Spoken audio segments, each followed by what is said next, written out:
In this edition of Sewing Machine Secrets, we are going to talk about how do you actually thread the upper part of your machine the right way.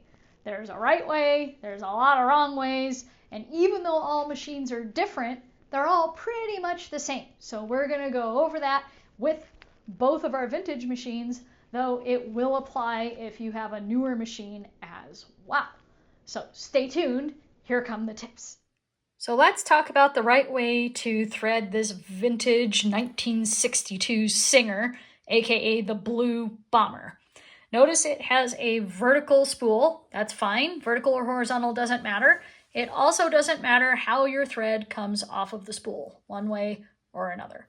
So first step is we're going to go through this first keeper here. Then we're going to go into the tensioner, okay?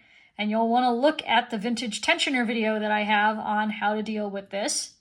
Then it's going to come back up, go into what's called your thread take-up lever.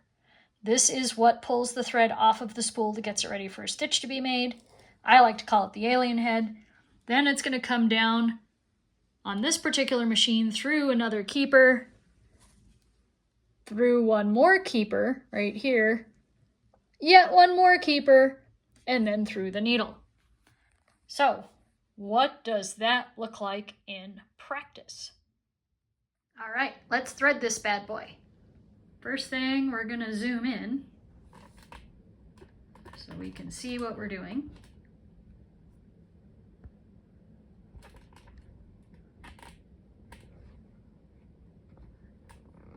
So we're gonna go from our spool to our first keeper.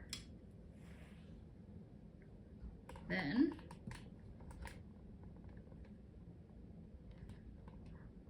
we're going to go from that keeper down into our tensioner. Remember, we're going to pull back that spring and then go behind this arm.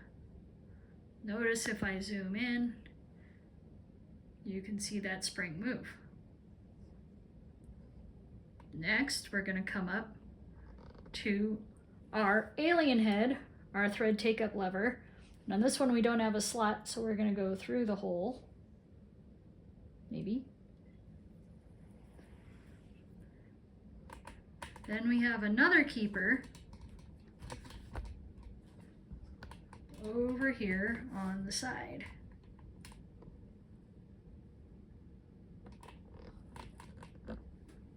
Right here.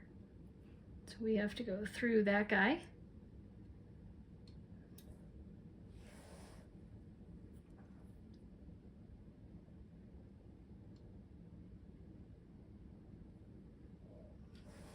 Then we have one more keeper down here, right above our machine, or right above our needle, and then we have a second keeper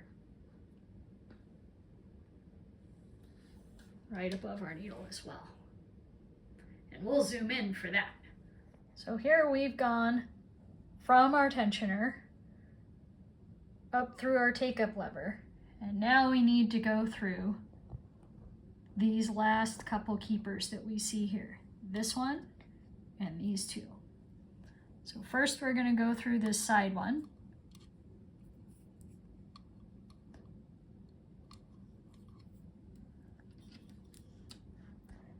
And we're going to zoom in down here so you can see what's going on with these last two. This curly Q one, we're going to slide it first to the right and then to the left, and it's going to drop in that hole. And then this is a keeper here too. So we're going to pull our thread tail out to the right and floss through there to then put our thread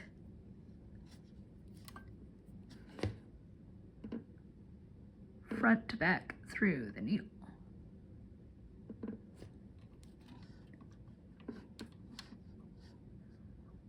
Like so. Last step, pull it underneath your foot, hold your tail loosely, and turn your hand wheel toward you so your needle goes all the way down and all the way back up. That's going to pull up your bobbin thread loop so you can pull your threads, have your tails coming through so that your tail comes through your throat plate. So now we're going to talk about doing the top thread on this Bernina. Again, even though all machines are a little different, they all are the same. So here we have, again, a vertical spool on this machine.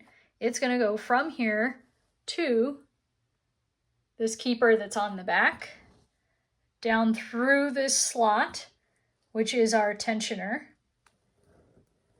around our keeper here, back up through our alien head, or our thread take-up lever, down from there into one keeper, and then through our needle. So what does that look like? So now we're threading the machine. So we're going to take our thread. First, we're going to go back behind and catch it on this keeper. Then it's going to come through the tensioner slot, down,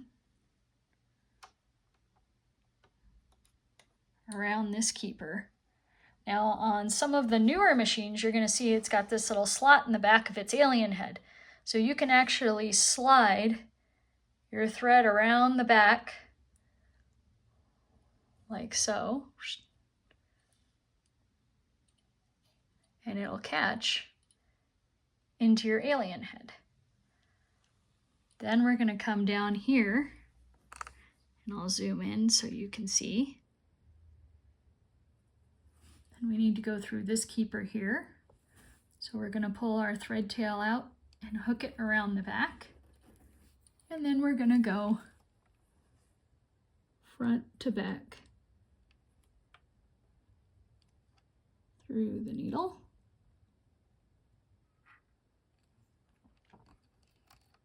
Our thread goes underneath our foot, and then we're going to turn our hand wheel, keeping this loose, to bring up our bobbin thread through the hole. So I hope you found that tip helpful. Now remember, even though all sewing machines are a little bit different, most sewing machines typically go from the spool to a keeper, a little hook, maybe two hooks, from that hook down into your tensioner, which is the slot or little button if you have a vintage machine. Then it makes a U-turn, comes up into your alien head, that take-up lever. Then it'll go back down into a keeper, two, or maybe three, like we saw on the Blue Bomber, and then through your needle. So as long as you remember that and you follow that, you will always thread your machine the right way on the top. Don't forget to pull your thread through your take-up plate so that you can make sure you have your tails when you start out and it doesn't cause a big jam. That's your tip for today. I'm Tish with His Studio. If you like this, we've got lots of classes and things you can do. So make sure you sign up in person or for one of our online only ones. Hope to see you in class soon.